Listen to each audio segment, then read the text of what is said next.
वो आदमी जागा तो खुद को एक छोटे से देश में पाया।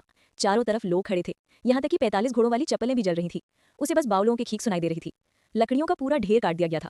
वो डर के मारे अपने पैरों पर खड़ा होने की हिम्मत भी नहीं कर पा रहा था। वो सिर्फ चाहता था कि यह अजीब सा सपना जल्दी खत्म हो जाए। लेकिन तभी बगल से जनरल आ गया। उसने बंदूक उठाई और बावलों के पैरों पर वार किया। उधर कुछ सिपाहियों ने एक साथ हुक फेंके जो बावलों के कमर में फंस गए और वे जोर जोर से खींचने लगे। कमजोर सा दिखने वाला बावलो धड़ाम से गिरा और फिर से बेहोश हो गया। जब वो दोबारा होश में आया तो खुद को एक काले तख्ते पर सुअर की तरह महल की ओर ले जाते हुए पाया। चिगवा देश के लोग इस बड़े तमाशे को देखने उमड़ पड़े। चिगवा की राजकुमारी भी हैरान थी। अगले दिन बावलों को मैदान में ले जाया गया। रोजाना की तरह इंसान और मांस खींचने का काम शुरू हुआ। तभी महल में एक हत्यारे ने हमला कर दिया। जनरल ने देखा कि मामला बिगड़ रहा है। वो तुरंत मुड़ा और बावलों को लेकर महल की ओर दौड़ पड़ा ताकि बचाव कर सके। इसी तरह बावलो लियू छिंग और हु रेन के कदमों के पीछे पीछे जाओ सी की तरह चलता गया।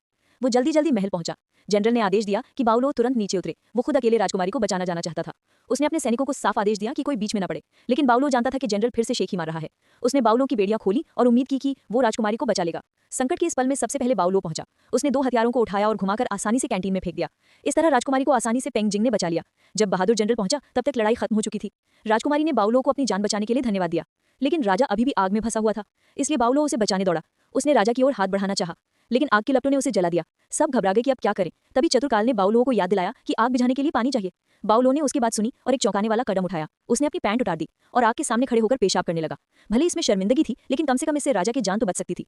तभी जनरल, जो कभी समय पर नहीं पहुंचता था, आखिरकार आ गया। उसने बावलो को डांटा और कहा कि जल्दी जाकर पक्षियों को पकड़ो। तो बावलो ने मुड़कर अपनी सारी खाने पीने की चीजें जनरल को दे दी और तभी से छोटे देश में बावलो सबका प्रिय हीरो